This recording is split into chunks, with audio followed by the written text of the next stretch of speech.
especialmente para los del control allá, porque nos aturdimos. Pónganse en pie y vamos a leer Isaías 43, que es el verso que estamos trabajando este mes. En Isaías 43, del verso 15 al verso 19, por favor. ¿Ya abrió su Biblia? Ojalá que sea la Biblia de papel, porque pienso que es más, no sé, a mí me gusta leer también en línea. Yo leo mucho en línea, pero me fascina más leer en papel. Entonces, ¿ya? Isaías no es del Nuevo Testamento, no se lo olviden, no es del Nuevo Testamento, es del Antiguo Testamento. Yo soy el Señor, versos 15 al 19, lo hemos tenido todo este mes. Yo soy el Señor, dice su santo, dice el creador de Israel, porque yo soy su rey. Así dice el Señor, el que abre camino en el mar y senda en las aguas impetuosas, el que saca carro y caballo, ejército y fuerza, caen juntamente para no levantarse, fenecen como pábilo, quedan apagados. No se acuerden de las cosas pasadas, ni traigan a memoria las cosas antiguas. He aquí que yo hago cosa nueva, pronto saldrá a luz, no la conocerán. Perdonen, preguntan, ¿no la conocerán? Otra vez abriré camino en el desierto y ríos en la soledad. Padre, Dios amado, Señor maravilloso, eres el único Dios del universo, el único que merece la honra, la gloria, la alabanza, el poder y la adoración. Nosotros ni siquiera somos dignos de haber abierto nuestros ojos en esta mañana, Señor. Ni siquiera somos dignos de estar aquí, mucho menos yo, en este lugar para poder compartir tu palabra. Perdóname, por favor, límpiame de mi maldad. Señor, no soy digno, pero tú eres el que nos dices que nosotros debemos compartir tu palabra, que debemos enseñarla por la guía de tu Espíritu Santo. Yo te suplico, Señor, que tu Espíritu me guíe y nos guíe a todos nosotros, a que esta palabra sea puesta en nuestros corazones como piedras, donde tú las vas a marcar, las vas a tallar, que es la palabra. Gracias te doy, Padre, en el nombre maravilloso de Jesús. Amén. Puede tomar asiento, por favor. Estamos en el mes de marzo, como ya el pastor ha comentado, y durante este mes se le dio el nombre de el mes de las promesas de Dios.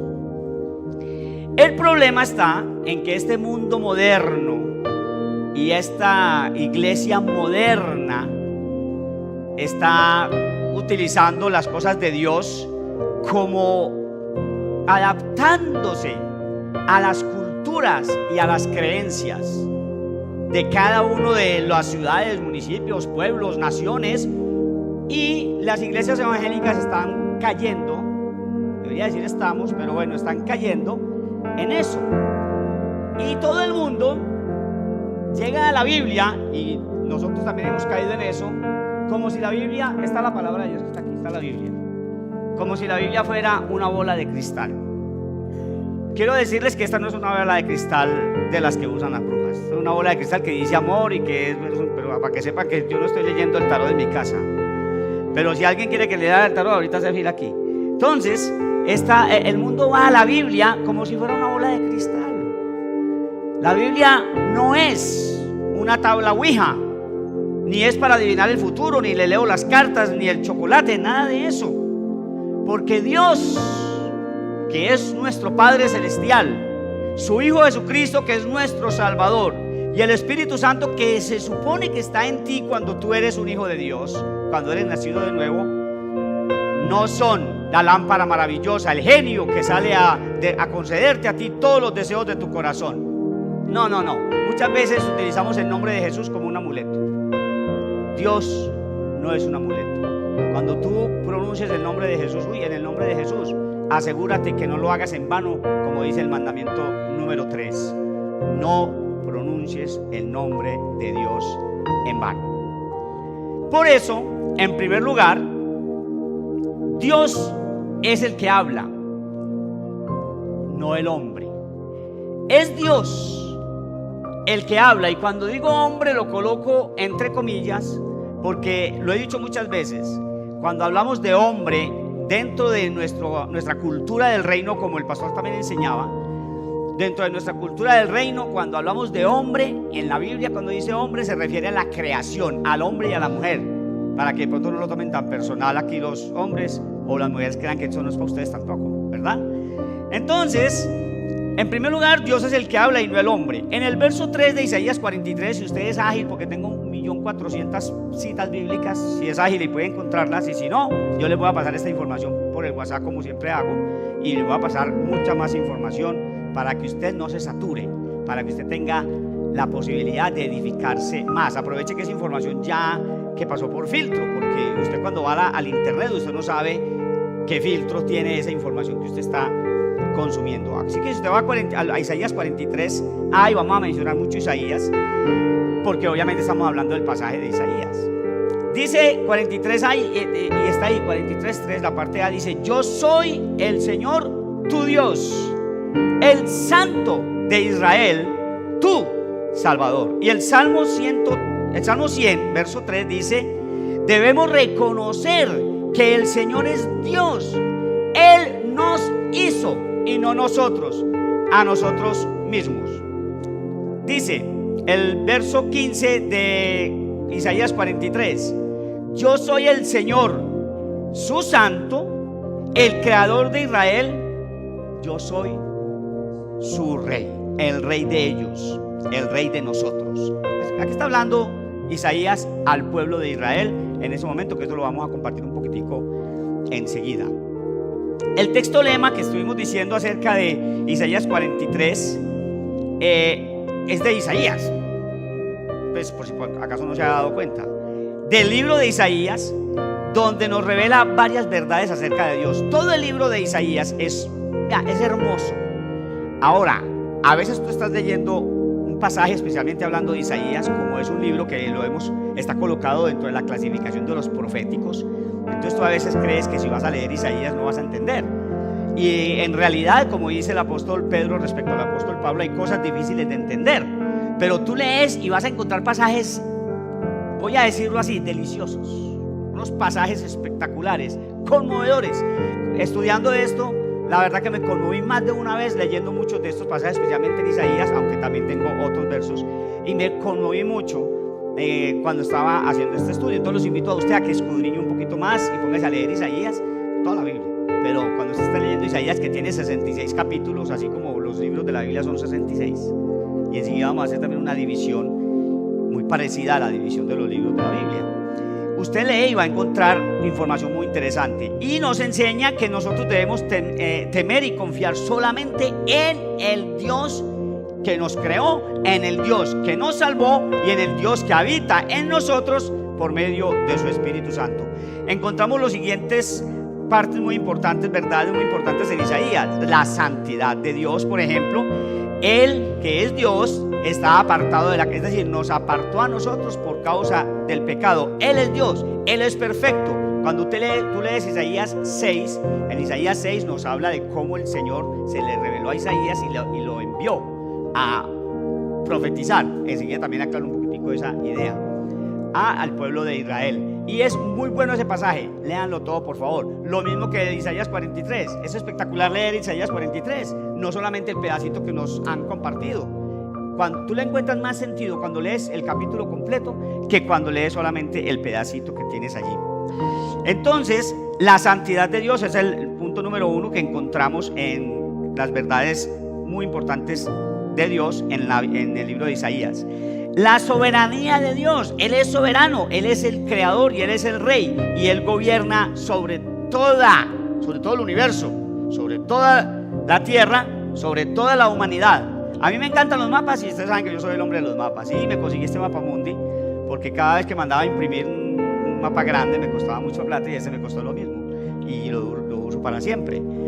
Por si acaso el que no conoce el mundo, ese es el mundo, mucho gusto, mundo para servirles. Esto es América, Norte, Centro y Suramérica, y esto aquí está el viejo continente. Le llamamos al viejo continente a todo lo que está en este lado, que es Europa, Asia, África y Oceanía. Por si acaso no sabe geografía, aquí le estoy enseñando un poquitico de geografía. Acuérdense que el pastor dijo que hoy vamos a dar clase. Entonces, el pueblo de Israel, que ahora vamos a ver unas imágenes, está por aquí al lado del mar Mediterráneo, un puntico, es un puntico, nada más. Cuando está en este mapita, porque es un mapa bien grande, ya no es un punto, sino que ya es un circulito, en fin.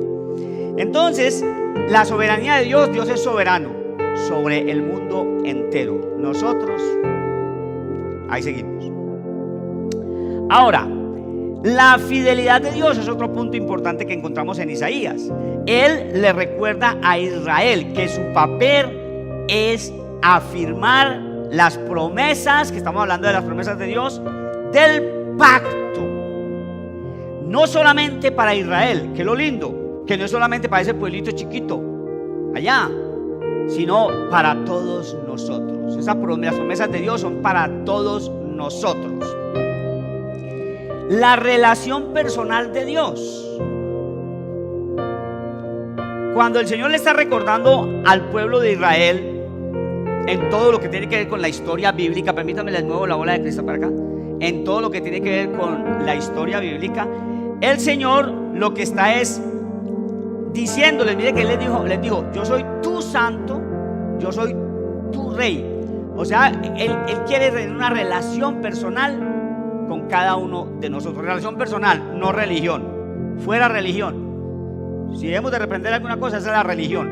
Tú tienes que sacar la religión de tu mente y de tu corazón. Y te voy a decir una cosa: cuando tú renuncias a la religiosidad que hay dentro de nosotros, es como abrir el velo. Vas a poder ver muchas cosas más deliciosas, espiritualmente hablando, respecto de las cosas de Dios, que son las que nosotros escudriñamos aquí en nuestro medio. Los juicios de Dios, también vemos en Isaías los juicios de Dios, porque como Él es Dios santo y justo, y nosotros somos trapos podridos delante de Él. Trapos podridos. Y si somos trapos podridos delante de Él, entonces los juicios vienen contra nosotros. Y el tema, las promesas de Dios, porque como Él es grande y misericordioso, Él es clemente y lento para la ira. Salmos 103:8. En segundo lugar, y hablando de las promesas de Dios, el apóstol Pedro, por favor busquen ahí segunda de Pedro capítulo 1 versos 3 y 4. El apóstol Pedro nos da una de los pasajes bíblicos más maravillosos con respecto a las promesas de Dios.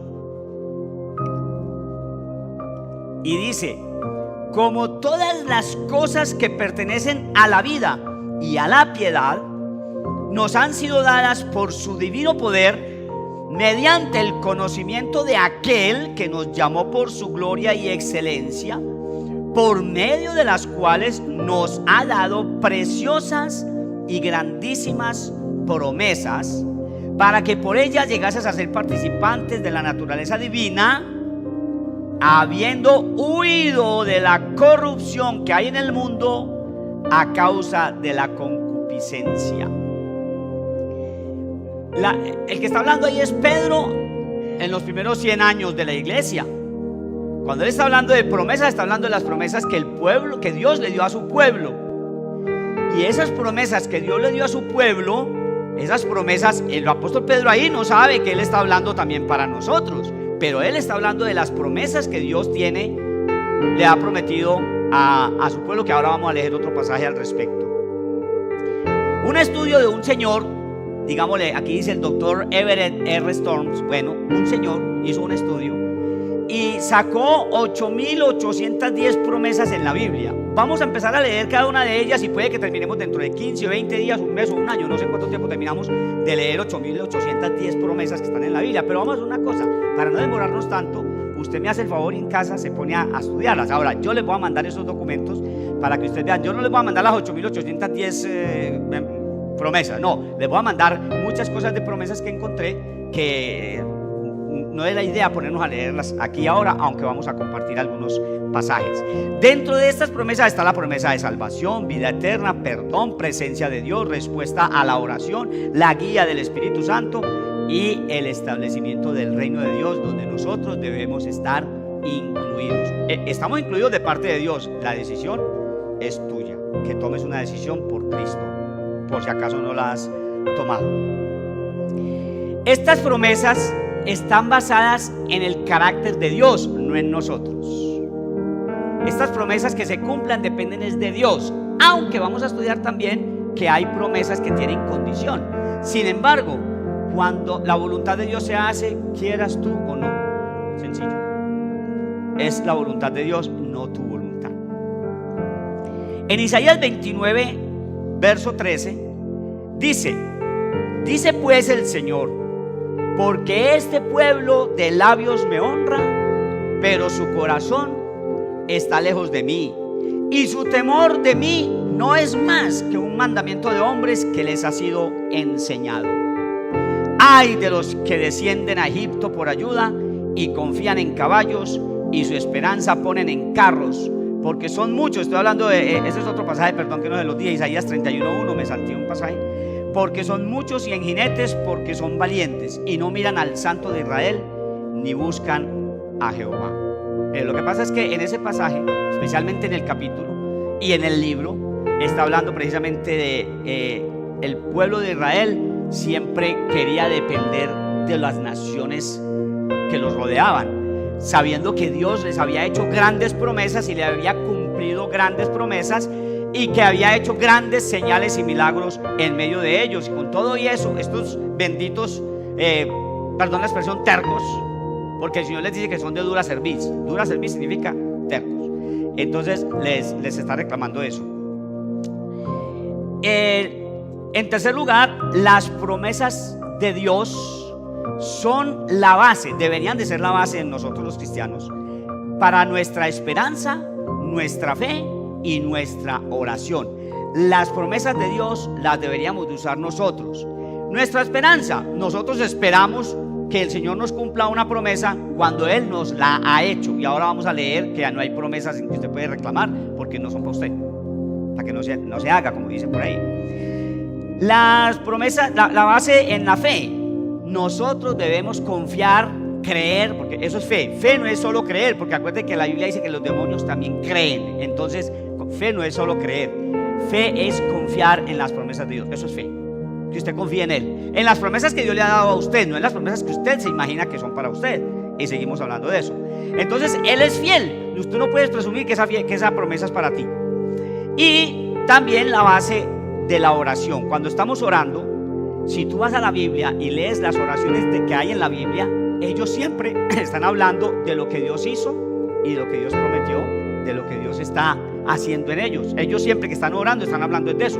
Ellos no rezan como muchas veces rezamos nosotros. No, ellos hablan con Dios, que entre otras cosas eso es lo que es la oración. Y Salomón en Primera de Reyes, ahí hay muchos ejemplos, muchas citas bíblicas que después cuando les pasen el documento ustedes las buscan. Pero en Primera de Reyes 8 Salomón está haciendo la dedicación del templo. Es hermoso, es hermoso. A mí se me venían las lágrimas cuando leía la historia de Salomón haciendo la dedicación del templo. Y él, en un momento de tantas citas bíblicas hermosas, dice: Jehová, Dios de Israel, no hay Dios como tú, ni en el cielo ni abajo en la tierra, que guardas el pacto y la misericordia a tus siervos, los que andan delante de ti con todo su corazón. Es los que andamos agradando al Señor. Mucha tela que cortar. En cuarto lugar, ¿cómo sabemos qué parte de la palabra de Dios se aplica a nuestra situación? Esa es una de las grandes confusiones que tiene el ser humano, y por esa razón existe tanta religión, tanta denominación, tanta secta, tanta confusión y tanta gente dentro de las iglesias que caben en Mateo 7, 21 al 23, como lo he dicho hasta el cansancio. No todo el que me dice Señor, Señor entrará en el reino de los cielos. Léase Mateo 7, 21 al 23 y póstrese delante de Dios para que Él te guíe. Dios nos hizo muchas promesas en la Biblia y todo eso ha traído grandes confusiones, pero hay tres preguntas importantes que tú te debes hacer para ver si esa promesa es para ti o no. Uno, ¿esta promesa se refiere a una persona o a una circunstancia concreta, o se trata de una promesa para todos los cristianos? Tú tienes que analizar esas preguntas. Vuelvo y digo, te voy a pasar esto. Por ejemplo, La promesa que se le hizo a Abraham y Sara de tener un hijo no es para que tú vayas y ores por una mujer. El Señor ha prometido que te dará un hijo como le prometió a Sara. Eso es para ti. Dios es grande, maravilloso, milagroso, poderoso, y Él puede hacerlo y podemos orar por las personas por eso, pero no con esa promesa. Esa promesa era para Sara y Abraham, para que tengamos mucho cuidado con eso. Entonces, por ejemplo, en Hebreos 13:5 dice, no te dejaré ni te desampararé. Eso está garantizando que Dios va a estar con nosotros, como dice Mateo 28, todos los días hasta el fin del mundo. Eso sí es para ti. Así que apropiate de la promesa que es. Número 2, estamos pidiendo al Señor que satisfaga una necesidad o un deseo, porque una necesidad el mismo Señor la va a necesitar en nosotros para que Él pueda hacer la obra en nosotros, para que Él se glorifique. ¿Sí? Como le dice el salmista, no me des mucho dinero porque te voy a, ¿cierto? Voy a olvidarme de ti, y no me des tan poco que te deshonre robando o haciendo cosas que no debo hacer. Entonces simplemente se trata de que nosotros queramos, como dice, y ahora lo mencionaba también el pastor y lo vamos a mencionar más adelante, busquen el reino de Dios y lo demás viene añadido. Así de sencillo. Y tercero, antes de cumplir la promesa, Dios requiere algo de nosotros. Esa es otra cosa, ¿cierto? Cuando ya hay condiciones. Por ejemplo, Proverbios 3:5. Fíate de Jehová de todo tu corazón y no te apoyes en tu propia prudencia. Reconócelo en todos tus caminos y Él enderezará tus veredas. Condición, reconócelo en todos tus caminos. Ahora,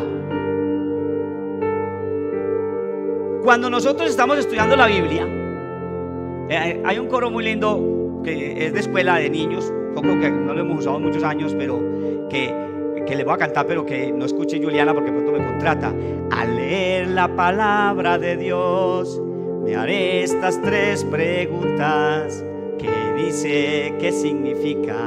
¿Qué está diciéndome Dios? Y no sigo cantando aunque me sé toda, porque pronto Juliana me pone aquí a cantar. Entonces yo debo de preguntarme ¿qué dice?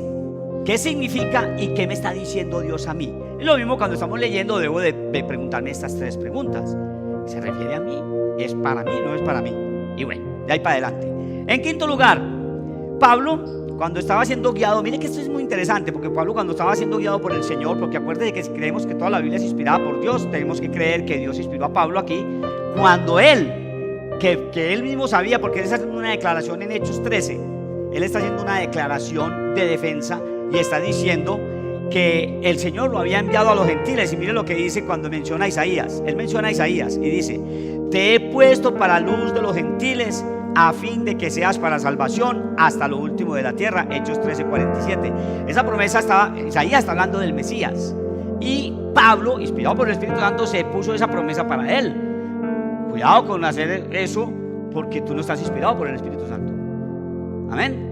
Tú dependes de la Escritura, no más.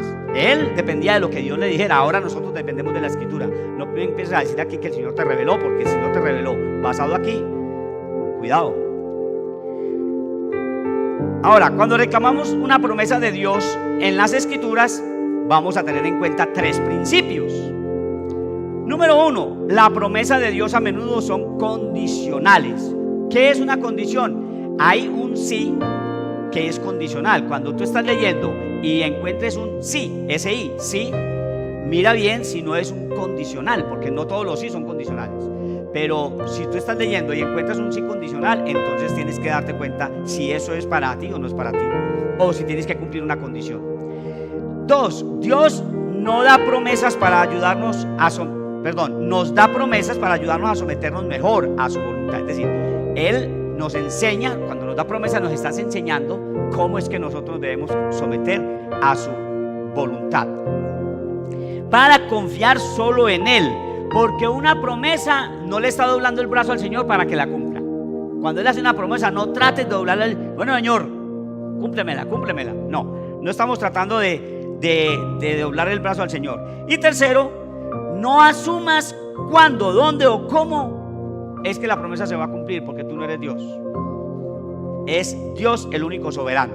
Ni tú ni yo somos soberanos. Dependemos exclusivamente de Él, de su Espíritu que está dentro de ti, que te guía a toda verdad. Y esta es la verdad. Jesucristo dice: las palabras que yo les he hablado son espíritu y son vida. Esta es la pura verdad. En el libro de Hebreos, y aquí vamos a dividir estos dos versículos de Hebreos 1.1, Hebreos 1.1 y Hebreos 1.2. Está diciendo: Dios, habiendo hablado muchas veces y de muchas maneras en otro tiempo a los padres por los profetas, en estos postreros días nos ha hablado por el Hijo, a quien constituyó heredero de todo y por quien asimismo hizo el universo, el cual, siendo el resplandor de su gloria y la imagen misma de su sustancia, y quien sustenta todas las cosas con la palabra de su poder, habiendo efectuado la purificación de nuestros pecados por medio de sí mismo, y se sentó a la diestra del Padre, de la majestad del Padre, dice el versículo. Entonces, en la primera parte, que habla de habiendo hablado por los profetas, le pido por favor que me coloque entonces la primera imagen. Dice que habló por los profetas, y cuando usted va a Segunda de Reyes 17, es un pasaje un poquito largo, es del 13 al 18, 5 versículos larguitos, pero yo te voy a leer un par de versículos nada más, luego tú lo estudias en casa. Pero dice que el Señor amonestó a Israel y a Judá, Israel y Judá, enseguida les muestro, por medio de todos los profetas. Estamos analizando Hebreos 1.1. Antes el Señor nos habló le habló a nuestros padres por los profetas, y dice: y de todos los videntes, diciendo: volveos de vuestros malos caminos y guardad mis mandamientos y mis ordenanzas, conforme a todas las leyes que prescribí a vuestros padres y que os he enviado por medio de mis siervos los profetas. Mas ellos no obedecieron, antes endurecieron su cerviz, como la cerviz de sus padres, los cuales no le creyeron a Jehová su Dios. Y puede seguir leyendo de ahí para allá. Resulta que si tú miras ese mapa es la zona de influencia de la historia bíblica. Allí está la zona de influencia de toda la historia bíblica. Y ya lo he dicho otras veces, a mí me ha inspirado mucho los mapas, porque ellos me han abierto un poco la mente para comprender más el mensaje de la Biblia, ¿cierto? El mensaje de salvación. Es muy interesante y me gusta traerlo porque quiero como se dice, como pellizcarlos o como motivar tu mente. No sé a cuál de ustedes voy a motivar yo con eso, o el Espíritu Santo, que es el que lo hace, para que tú te inquietes a estudiar más. A mí me hacen una pregunta y me ponen a estudiar, una pregunta que yo no conozca, y me ponen a estudiar, como Danilo, que hace un montón de preguntas muy fuertes, y me toca ponerme a estudiar bastante, máxime que estamos en el nivel 3 de discipulado. Entonces, enseguida vamos a seguir mirando un poquitico al respecto. Isaías, pásame la siguiente por favor. Resulta de que ese sector, ¿me devuelves una porfa? Si ustedes ven allá la sombrita de esa rosadita, ahora sí vuelve y pásela.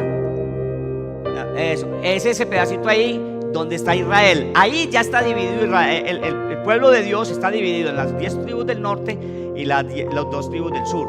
Las del norte Israel y las 2 tribus del sur Judá.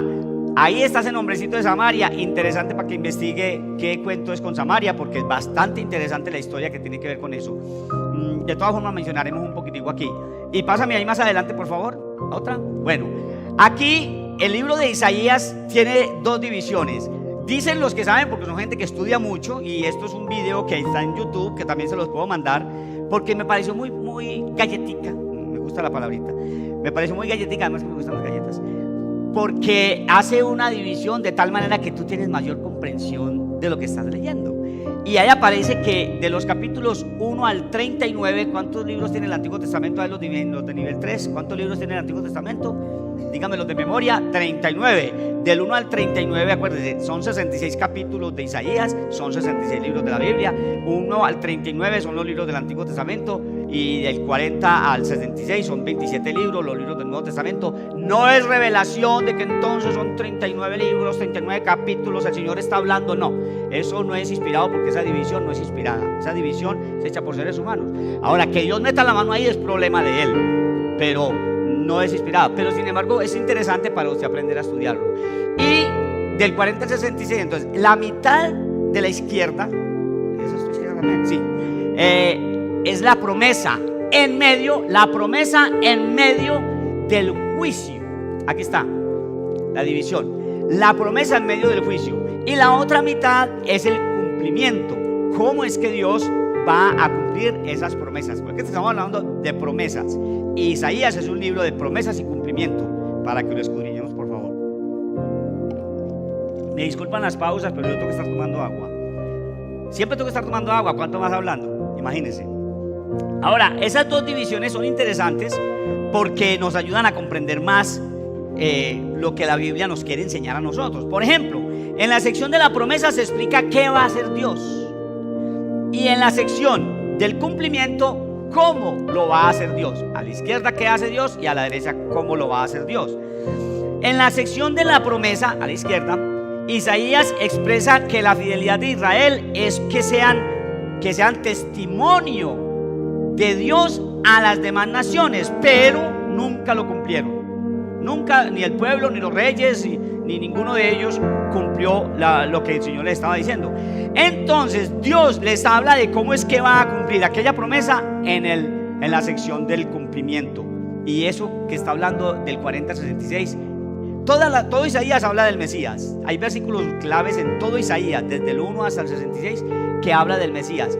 Se le llama al libro de Isaías el quinto evangelio, o el evangelio del Antiguo Testamento, porque habla muchísimo, muchísimo acerca de el Mesías.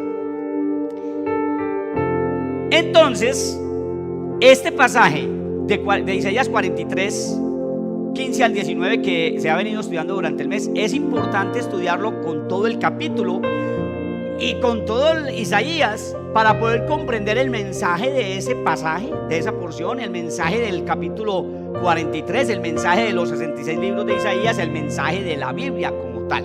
Es muy importante que hagamos eso. Entonces Dios le está recordando a Israel que los estaba, si usted ha leído el texto, dice que los ha rescatado de Egipto, cuando dice que él abrió camino en el río, que es cuando abrió camino en el mar, acuérdense cuando salieron de Egipto, y que además destruyó allí, en los versículos que están ahí dice que destruyó los caballos y los jinetes y todo eso. Entonces ese pasaje está hablando al respecto, nos está enseñando que Él los va a rescatar, los ha rescatado de Egipto, y que los va a rescatar de los asirios. Páseme por favor a la otra imagen, de los asirios y de los demás imperios, en ese momento Asiria y Babilonia. Entonces aquí está la división. Al lado izquierdo juicio, al lado derecho está la promesa cumplida. Pasa por favor la otra. Los asirios simplemente son pueblos que cogen mucho poder y vienen a gobernar, quieren gobernar el mundo entero. Ellos quieren adueñarse del mundo entero. Por esa razón no llegan a ser un imperio único en el mundo, por ambiciosos. A todos les pasó, a todos les ha pasado, que por ambiciosos, si usted mira las historias de la guerra, de las guerras del siglo XX, 1914 y 1939, que fue cuando empezó la guerra de la Segunda Guerra Mundial, usted ve que es pura ambición de gobernar el mundo. Y hoy en día está igual, pura ambición de gobernar el mundo. Y por tanta ambición, como hemos dicho nosotros, la ambición rompe el saco. Y por eso es que no han dejado de ser imperio. Entonces Asiria acabó con la parte norte de la división del reino de Israel, es decir, con el nombre de Israel propiamente dicho, las 10 tribus del norte.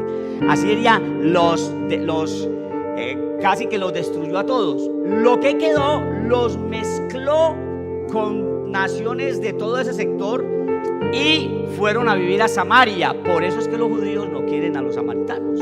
Por eso Jesús usa el ejemplo del samaritano. Entonces es interesante uno poder ver eso, porque me ayuda a dar un mayor sentido a lo que el Señor está diciendo en un momento dado. Entonces los asirios están queriendo atacar a Judá también. Como ya acabaron con el reino del norte, ahora quieren acabar con el reino del sur. Y si usted va y encuentra una historia ahí, lo más de bonita, la de Ezequías, que yo también la menciono mucho, que cuando el rey de Asiria le manda cartas diciéndole, pero mire todos los países que he conquistado. Claro, Ezequías, el rey de Judá, está viendo todo ese poder. ¿Cuántas naciones hay ahí que este tipo ha conquistado, este imperio? Y lo asustan, y de hecho viven todo el tiempo asustados. Pero Isaías les está diciendo todo el tiempo: confíen en el Señor, confíen en el Señor. Si usted lee todo el libro de Isaías, se da cuenta que es juicio tras juicio, juicio tras juicio, contra Israel, contra Judá, contra los asirios, contra los babilonios, contra Egipto, contra todas las naciones que conspiraron contra su pueblo, y que Él mismo, Dios mismo, los usó para que destruyeran a Israel el reino del norte y a Judá el reino del sur, como castigo, como juicio. Pásala por favor. Entonces Ezequías fue al templo, a lo más lindo del mundo. Yo también hice esto anoche con esos papeles, pero yo no fui al templo porque ahora ¿quiénes somos el templo? Nosotros. Entonces yo no vine aquí al templo, yo estaba en mi casa y yo, Señor, mira, mañana voy a compartir esto, por favor. Yo le decía, Señor, coge una hora y de esos 60 minutos, que sean los mismos 60 minutos, porque parezcan 4 horas. Entonces Ezequías fue y le dijo, Señor, oiga, la oración de Ezequías, escúchela. Por aquí tengo el pasaje, enseguida se lo leo si lo encuentro por aquí. La oración de Ezequías, de hecho ahí mismo en Isaías también está, y en Segunda de Reyes Segunda de Reyes 19, no me acuerdo la cita, pero léase todo el capítulo 19. Ezequías llega y le dice al Señor un montón de cosas lindas. Señor, tú que libraste a mi padre Abraham, le prometiste, y con nuestros padres Isaac y Jacob, y que sacaste a tu pueblo de Egipto, y le dice un montón de cosas bonitas. Así es que debemos orar nosotros. Y entonces le dice, Señor, mira lo que está diciendo ese rey. ¿Y sabe qué está diciendo ese rey en esa carta? Dice, pero es que ustedes en qué Dios están confiando. Mire mi poder, mire mi poder. No estaban dando cuenta los asirios que también el Señor iba a coger otro poder y los iba a aplastar a ellos. Entonces Ezequías hace eso, y el Señor llega y les mata 185,000 soldados en Asiria en una noche con un ángel. Un ángel mató 185,000 soldados. Cuando se levantó el rey, salió corriendo porque dijo, esto está muy bravo aquí, y se fue corriendo. Historias espectaculares es lo que usted encuentra en la Biblia. Ahora el bendito Ezequías, que también hay una porción allí, y la cuenta también el libro de Isaías, y está en la misma historia de Segunda de Reyes 19, 20, 21.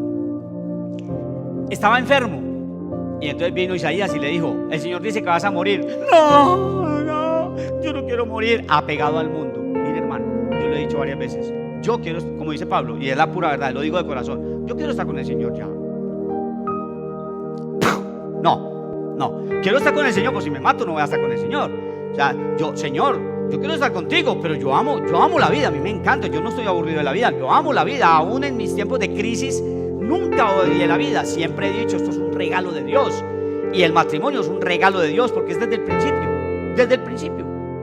principio Dios nos hizo esposo y esposa.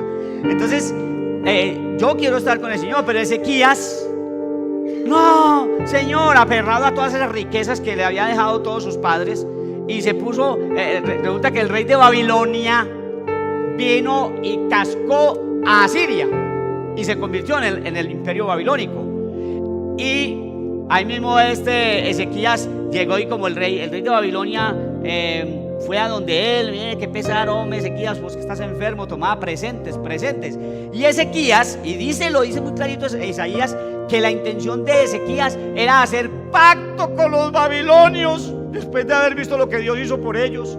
Y es que hacer pacto con los babilonios para que tener más fuerza. Bueno, eso es cuando él dice que confían más en jinetes y en caballos, que porque son muchos son más fuertes. No, nosotros no podemos confiar en nuestras fuerzas, solamente podemos depender del Señor. Y le voy a decir una cosa, toda la Biblia, usted ve Gedeón y los 300, es David y Goliat. Toda la Biblia es, usted tiene que ser pequeño, el mismo Señor lo dice, y si usted se humilla, yo lo exalto. Israel, usted tiene que buscar las guerras de Israel. Desde 1948, cuando fueron establecidos como nación, han tenido muchas guerras, pero 3 muy importantes han sido todas esas naciones. Pásame la siguiente, por favor. Todas esas naciones en contra de Israel. Israel, un país chiquitico así, y millones de árabes en contra de ellos. 1948, 1967 y 1973. 3 guerras que llegó David y cogió a Goliat. Tenga. Léalo, vaya y búsquelo, miren las noticias en YouTube. La pela que le dio Israel a esas naciones. ¿Quién hace eso? Dios. Pero Dios le había prometido a Abraham, porque ese pueblo es muy ingrato. Ese pueblo ya no es el pueblo escogido de Dios. Perdón, mis palabras. Es el pueblo escogido de Dios, por supuesto, pero ya no son su especial tesoro, porque ellos han sido, lo dice el apóstol Pablo en Romanos 2, que mire, es que como también enseguida yo como voy a saltar esos pasajes donde Nehemías está diciendo, es que porque yo soy Dios y no cambio, y si no, ya los hubiera aplastado. Así les dice Dios, ya los hubiera consumido, pero yo soy Dios que no cambio, y se lo prometí a Abraham. y lo cumple. Y por eso Dios cumplió la promesa de 1948 de volverlos a donde, o sea, tan linda, mano. Mire, eso es muy lindo, mis amados hermanos, por favor, estudien todo eso. Miren videos de eso, no miren basura, hombre, hay mucha basura que hay en internet. Miren cosas que les alimente el espíritu. Recuerden que una vez enseñé de los dos perritos o animales o lobos o osos o leones que usted tiene adentro, uno bueno y uno malo. ¿Cuál es el que va a vencer? ¿Quién va a ganar la batalla? El que usted alimente más. Entonces usted más basura le echa a su mente de videos tontos, videos que no sirven. Busque las cosas que hablen de la mismísima palabra de Dios. También hay mucho mensaje bíblico que es lanzado por puros religiosos y usted no ve sino religiosidad ahí. No, mi hermano, busque la leche espiritual no adulterada, la palabra de Dios, por favor. Bueno, ahora, en séptimo lugar, ya miramos otro poquito ahí. Estamos hablando de la fe en el exilio. Qué fácil es tener fe cuando todo va bien. Vean más, vaya, léale las promesas de Dios a los que en los primeros 325 años, 350 años, o vamos a hablar de 250 años, porque acuérdense que en los primeros 100 años la persecución comenzó en el año 64. Vaya, háblele a esos perseguidos de las promesas de Dios. Tranquilo, hermano, Dios va a cumplir sus promesas. Vaya, háblele.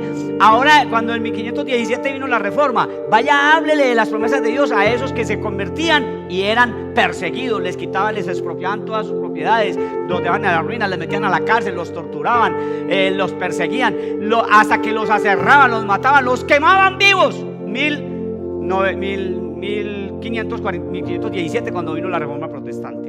O si no, vaya y dígale a los del oriente, que el pastor estaba hablando de eso en Siria, cómo han matado de gente. Vaya y dígale, no, pero el Señor promete sus promesas y Él las va a cumplir. Tranquilo, el Señor te va a dar todo lo que tú necesitas. Vaya y dígaselo a Él.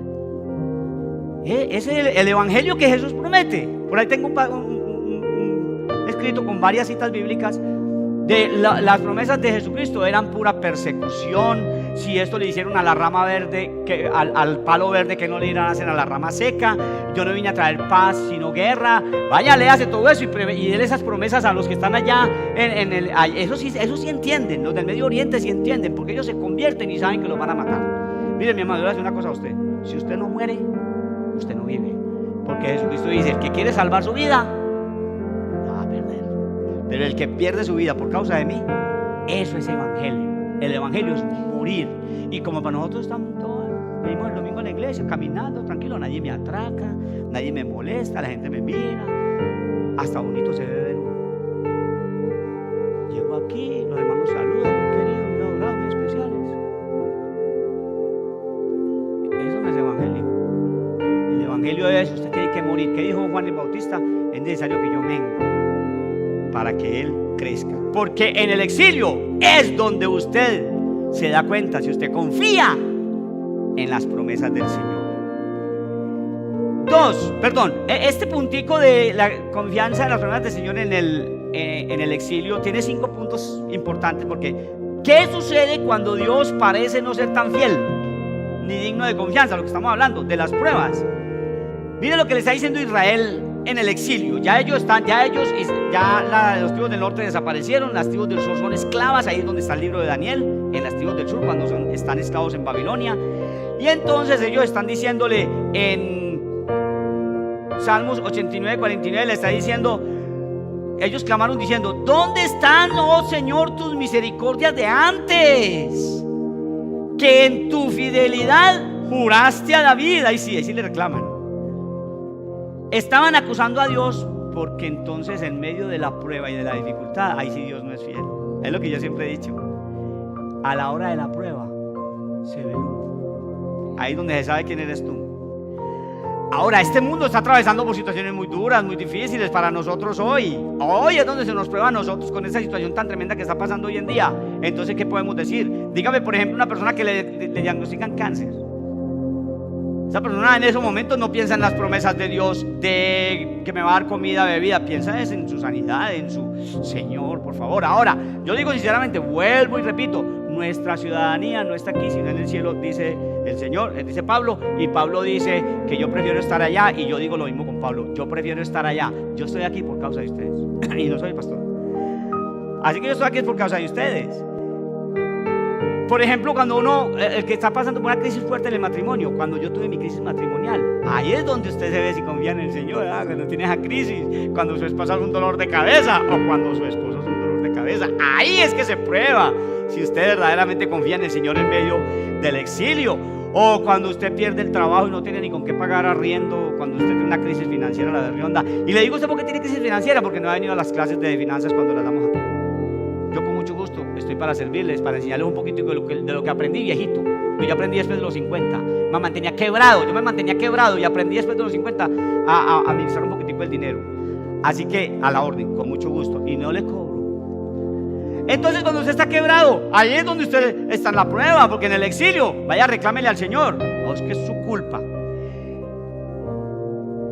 El segundo punto de ese numeral es en sus promesas confiaré, en sus promesas confiaré, en sus promesas confiaré. Pablo está contando una anécdota donde en la primera carta de Corintios, segunda carta de Corintios, en la segunda carta de Corintios le está diciendo a los corintios que se quejaron contra él porque él les prometió estar allá y no estuvo. Y entonces Pablo les está diciendo en segunda de Corintios: yo a ustedes no les prometí, yo les dije voy para Macedonia, si puedo pasar por Macedonia voy a donde ustedes, pero si no, no paso. Él dijo: posiblemente esté con ustedes en el invierno. Entonces el ejemplo es bueno para darnos cuenta que nosotros como seres humanos, nuestras promesas son limitadas. Ese es el punto número 3 de este numeral. Nuestras promesas como seres humanos son limitadas. Santiago lo dice muy clarito, Santiago capítulo 4 versos 13 al 15. Escuchen esto ustedes que dicen: hoy o mañana iremos a tal o cual ciudad, pasaremos allí un año, haremos negocios y ganaremos dinero. Y eso que ni siquiera saben qué sucederá mañana. ¿Qué es su vida?, pregunta Santiago. ¿Qué es tu vida? Mira, tu vida es como la niebla que aparece y desaparece. Estos 80 años de nosotros son nada, como la flor del campo que hoy es y mañana está marchita. Así es nuestra vida. Entonces él les dice: más bien ustedes deberían de decir: si el Señor quiere, viviremos y haremos esto o aquello. Y esa es otra cosita que usan mucho, la religiosidad, para que todo es si Dios quiere. Por ejemplo, yo a veces digo: no, nos vemos mañana, si Dios quiere. Mire, hermano, si usted es cristiano y usted lo está diciendo con su sinceridad de corazón, de su amor por el Señor, de su vida cristiana, mañana voy a trabajar si Dios quiere. Perdón, ahí lo dije, pero muchas veces yo digo: no, mañana voy para allá. Yo no digo si Dios quiere, no es porque esté pensando: no, ya puedo decir si Dios quiere, mañana voy para allá si Dios no quiera. No. O sea, está bien que es importante que tengamos en cuenta, y lo dice la Biblia, que cuando planeemos, y yo estoy planeando algo, si Dios quiere. Entonces el apóstol Pablo les dice a ellos después: es que yo quería ir allá, pero es que yo no depende de mí, no dependió de mí. Eso si Dios quiere voy allá. Dios no quiso. Ahora, nuestro accionar siempre está condicionado, nuestras promesas. Hay que tener cuidado con los compromisos, porque nadie tiene control de su futuro. Mucho cuidado con lo que nos comprometemos. No prometas, más bien di: si Dios quiere, porque Santiago 1:17 también nos dice: toda buena dádiva y todo don perfecto desciende de lo alto, del Padre de las luces, en el cual no hay mudanza ni sombra de variación. El pueblo de Israel y Judá era idólatra y traidor, pero Dios ya le había prometido a Abraham que en su simiente serían benditas todas las familias de la tierra. Por eso ellos pudieron tener el cumplimiento de las promesas de Dios de volver a su tierra, pero no por ellos, porque ellos no son de los que cumplen.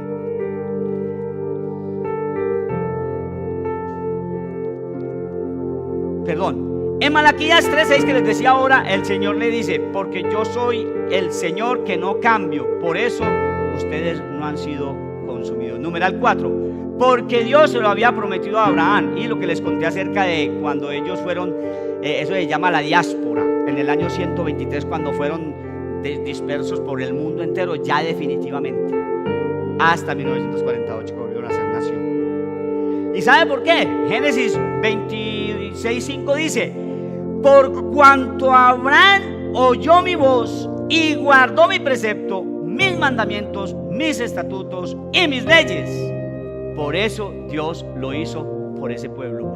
Y por eso, porque acuérdate que en Génesis 12 el Señor le dice a él: en ti serán benditas todas las familias, las naciones de la tierra. Porque familias, en ese concepto, entorno, en ese contexto, es naciones, porque las naciones se formaron de familias, etcétera, y de clanes y todo eso. Eso es más historia para contar.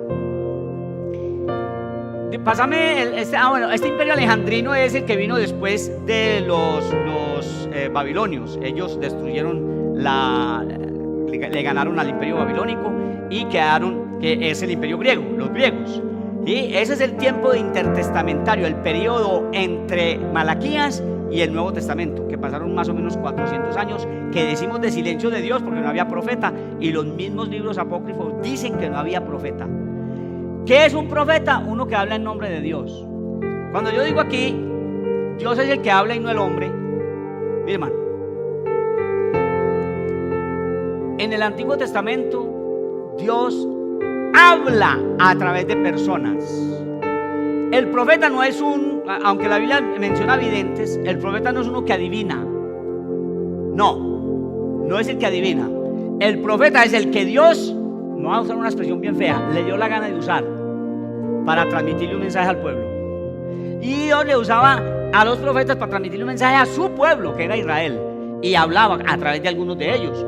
Recuerden, primero le dijo a Noé, luego le dijo a Abraham, luego a Moisés.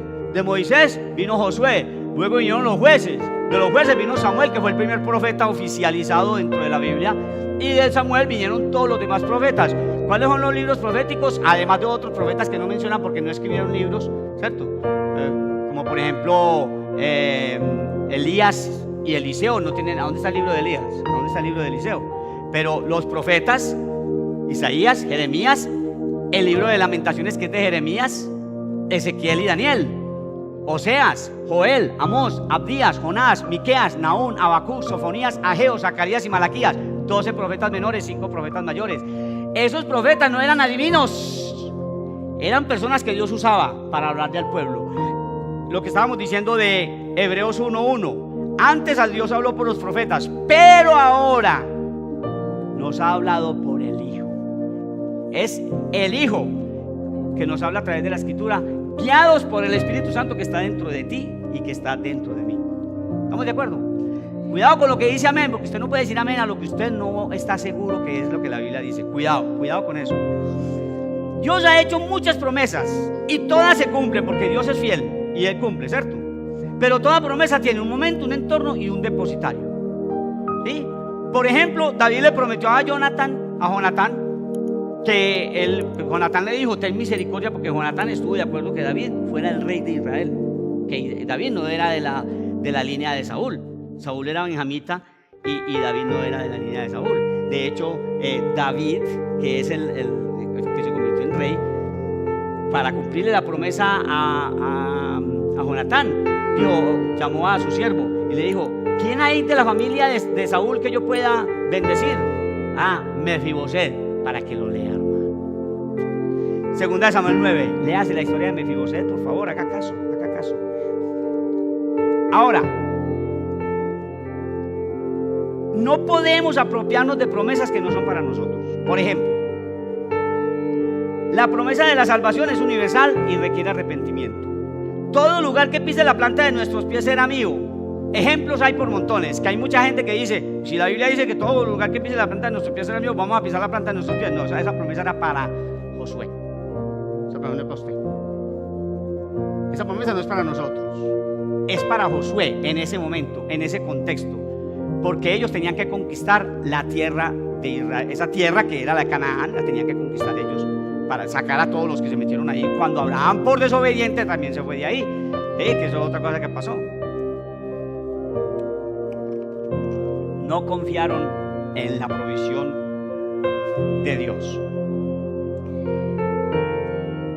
Hay promesas que son para Israel, pero que no son para la iglesia. Recuerden los punticos que vimos ahora, 3 punticos, para que usted determine si eso es una promesa para usted o no. Dios cumple las promesas. Dios cumple la promesa que te ha hecho, no las que tú interpretas que tú has hecho.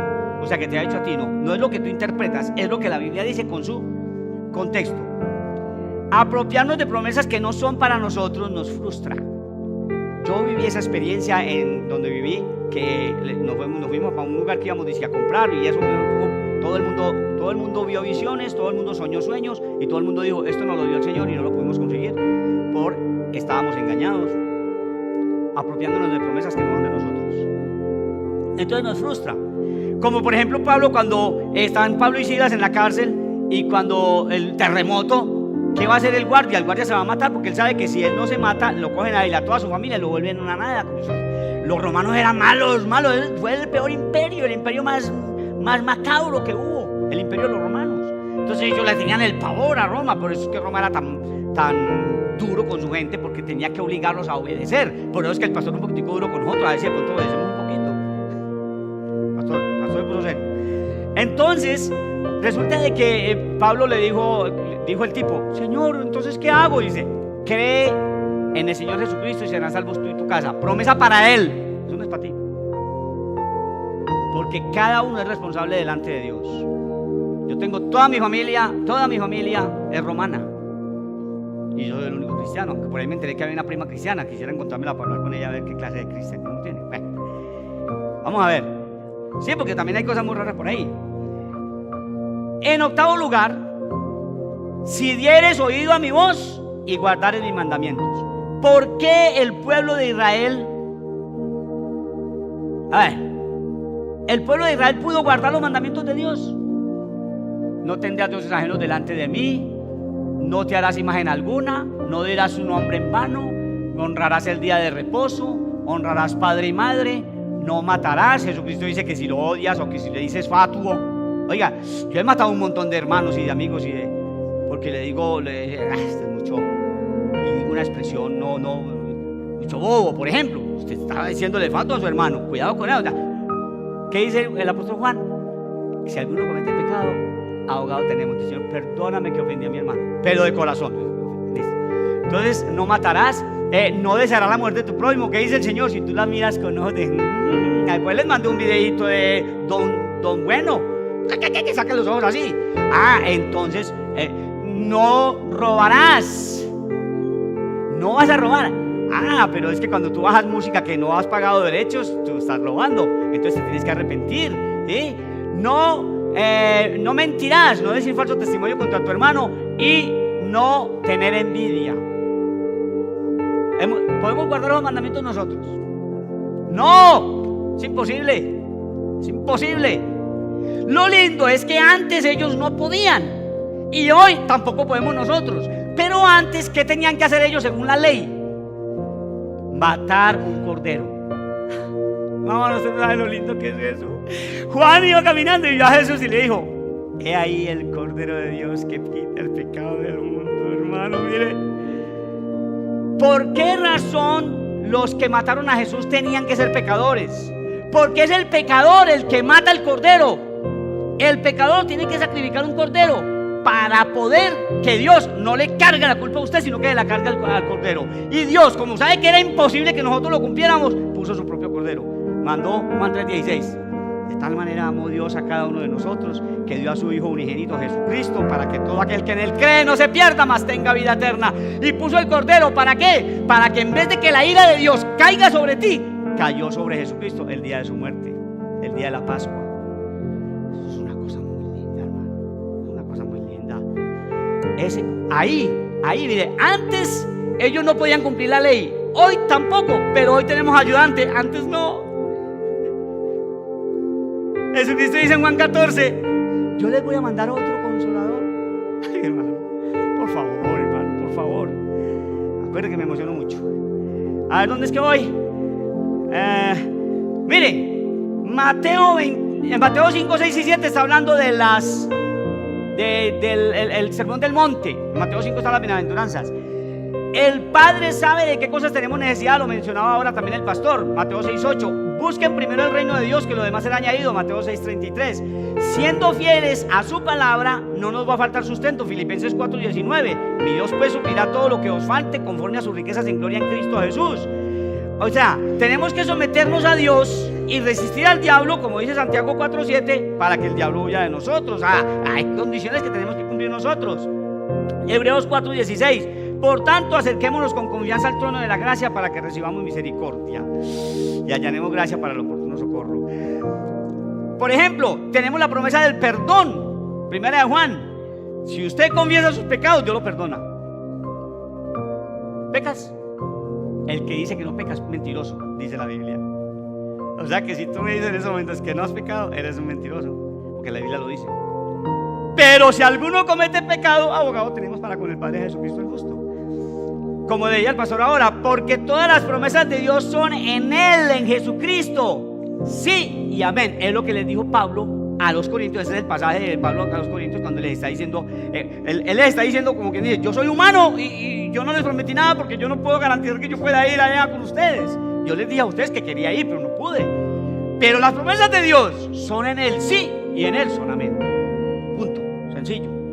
Deuteronomio 7:9 dice: conoce el Señor, conoce que el Señor es Dios. Él es fiel, que guarda el pacto y la misericordia a los que le aman y guardan sus mandamientos. ¿Guarda sus mandamientos cómo? Entonces le voy a completar el ejemplo. Si usted peca, usted tiene que matar un cordero. Como usted no es israelita, no es un cordero físico. Usted ya va al Señor, que es el cordero, y dice: Señor, perdóname. Ese es el cordero. Ahí es donde está el perdón. Señor, perdóname, estás poniendo el cordero. Como tú no puedes poner un cordero ya, porque ya no existe.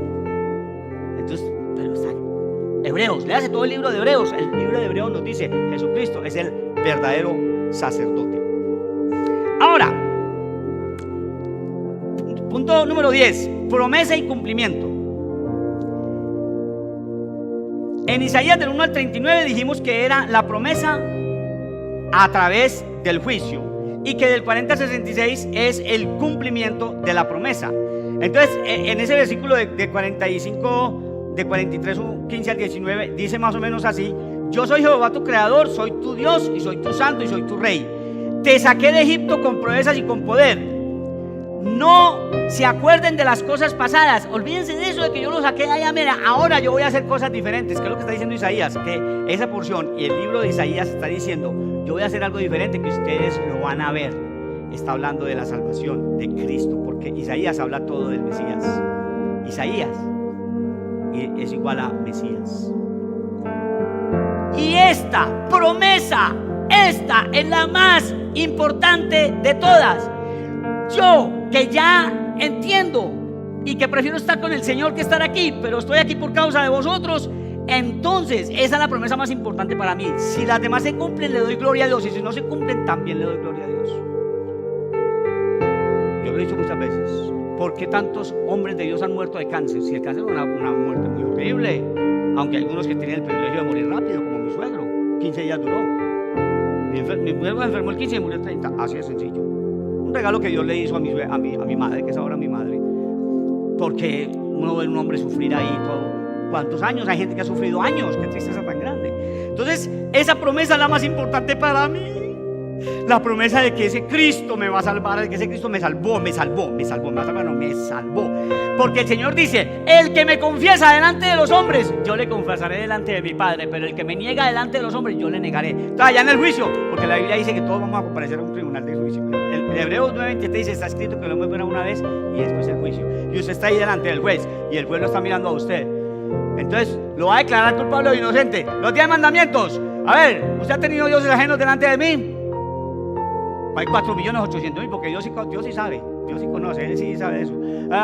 Usted se ha hecho muchas imágenes delante de mí, sí. Pero entonces, ¿qué va a hacer el Señor cuando lo esté juzgando a usted por los 10 mandamientos? Va a mirar a Jesús, y Jesús le va a decir: hermano, qué cosa tan linda, hermano. El Señor le va a decir: sí, Señor. Entonces le va a decir como en Mateo 25:23: bien, buen siervo y fiel, mataste 500, robaste, fuiste un violador, pero tú te arrodillaste frente a mi Hijo Jesucristo. Tú le pediste perdón, tú lo reconociste, tú lo aceptaste, tú dices que Él es el único que te puede salvar. Ven y entra en el gozo de tu Señor. Perdóneme el grito, hermano, pues que esto es imposible no hacerlo. Entra en el gozo de tu Señor. Mire que la Biblia dice que, no me acuerdo el pasaje, pero dice que Él pondrá a su derecha las ovejas. Dice, cuando el Hijo del Hombre venga en su gloria, con todos sus ángeles, dice que pondrá las ovejas a su derecha y las cabras a su izquierda. Padre, yo fui cabra un tiempo. Después de haber ingresado a la iglesia evangélica. Dice la Biblia que Jesús dice, el mismo Jesús dice, que a los de su derecha les dirá: bien benditos de mi Padre, pasen. Y a los de su izquierda, miren cómo les va a decir a los de su izquierda: apártense de mí, malditos, al infierno eterno preparado para el diablo y sus ángeles. ¿Cuál de las dos sentencias tú quieres? Mateo 7, 21 al 23 o Mateo 25, 23. Escribe, lee, arrodíllate y pídele perdón al Señor. Amén, hermano, amén. Esa es la verdadera promesa. Y les voy a dar la conclusión, hermano, que me fascinó. Yo de esta manera me emociono. Marta y María, ellas le dijeron al Señor: si hubieras estado aquí, no habría muerto mi hermano. Cuando usted lee eso en Juan 11, que está la resurrección de Lázaro, entonces Marta y María le dijeron: si hubieras estado aquí, no había muerto mi hermano, ¿cierto? Entonces, ¿qué es lo que dice aquí el autor de esto? Que me encantó esa lectura. Dice: para ellas, mientras hay vida, hay esperanza, pero vida con V pequeña y sin subrayar por debajo. Para el ser humano, mientras hay vida, hay esperanza. Y dice: en la cruz, cuando Cristo murió, los discípulos perdieron toda esperanza. Ustedes lo han leído y lo hemos hablado también aquí. Para las mujeres y para los discípulos, la única esperanza de ellos era la vida. Mientras hay vida hay esperanza. Entonces Jesús les quería demostrar que eso no era así. Los dos que van para el camino de Emaús, ellos dicen: pero nosotros, cuando usted lee Lucas 24, los del camino de Emaús, ellos dicen: pero nosotros esperábamos que Él era el que había de redimir a Israel, y ahora, además de todo esto, hoy es el tercer día que esto ha acontecido. ¿Y sabe qué dijeron? Y además vinieron unas mujeres diciendo que vieron visión de ángeles. Incrédulos, tapados, hallados. Para ellos, mientras hay vida, hay esperanza. Tomás: si no veo las heridas en sus manos y meto yo no voy a creer. Juan 20. Entonces, este también cree que mientras hay vida hay esperanza. Todos ellos perdieron la esperanza. Ellos tuvieron que enfrentar la realidad que la esperanza cristiana, la esperanza del cristiano, del Hijo de Dios, del nacido de nuevo, del cristiano, la esperanza cristiana. Me perdí. ¿Dónde estás? La esperanza cristiana. Ok. Por aquí. Perdona, mi hermano, es que mire, la esperanza cristiana está reflejada aquí. Aquí, la esperanza cristiana en las Escrituras. No es superficial ni terrena, no es de aquí, de este mundo. Es profunda y eterna. Para Pablo no era mientras hay vida y esperanza, porque ¿qué dijo Pablo en 1 Corintios 15, 19? Si nuestra esperanza es que Cristo nos ayude, nos cumpla las promesas aquí en la tierra, si esa es nuestra esperanza, dice él, somos los más dignos de misericordia y conmiseración, de lástima, de burla. Cuando tu esperanza está aquí en la tierra, cuando tu esperanza está en las promesas aquí en la tierra, estás muy mal. Yo diría que no has nacido de nuevo. Porque es que el que nace de nuevo es el Espíritu de Dios en ti. Y cuando el Espíritu de Dios está en ti, ¿qué te hace el Espíritu de Dios? Lo primero que te hace es leer la Biblia, es lo primero. Si tú no lees la Biblia, tú no eres cristiano. Porque el Espíritu Santo de Dios, ¿cuál es el fruto del Espíritu? Amor, gozo, paz, paciencia, benignidad, bondad, fe, mansedumbre, templanza. Mire, si usted no lee la palabra de Dios, a usted, el Espíritu de Dios no puede estar en usted, porque entonces el Espíritu de Dios se supone que lo va a guiar a toda verdad. ¿Y cuál es la verdad? La palabra de Dios. Otra vez, ay Dios, me encuentro por aquí. Sigo buscando.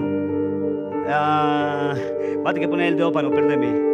Entonces el apóstol Pablo dice: no, para mí no es mientras hay vida y esperanza. Por lo tanto, dice, cuando Jesucristo dice: yo soy el camino, la verdad y la vida, nadie viene al Padre sino por mí. Y dice: el ladrón viene para hurtar, matar y destruir, pero yo he venido para que tengan vida, con V mayúscula, V mayúscula, V mayúscula, V. La V se menciona así, V. Cuando hable, diga la vaca, ¿sí? El burro, no la V y la B. Entonces él dice: no, mientras hay vida, que es Jesucristo, que es vida. Jesucristo es vida, Juan 10:10. Es una belleza. Entonces, cuando yo reconozco eso, ahora sí puedo decir que cuando Dios habla, hermano. Cuando Dios habla, mientras hay vida con B mayúscula, hay esperanza. Cuando tú te has humillado, porque delante de Dios eres un trapo podrido. Ay, es que hago cosas muy buenas, eres trapo podrido. Vienes todos los días a la iglesia, eres trapo podrido. Yo doy muchas ofrendas, eres trapo podrido. Doy los diezmos, eres trapo podrido. Estoy predicando aquí, soy trapo podrido.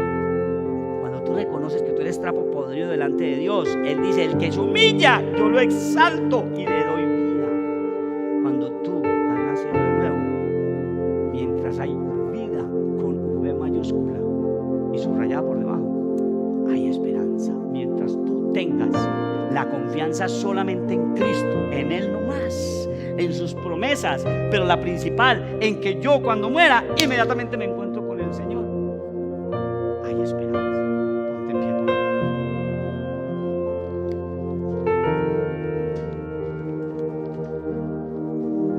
Yo no sé, pero Dios sí sabe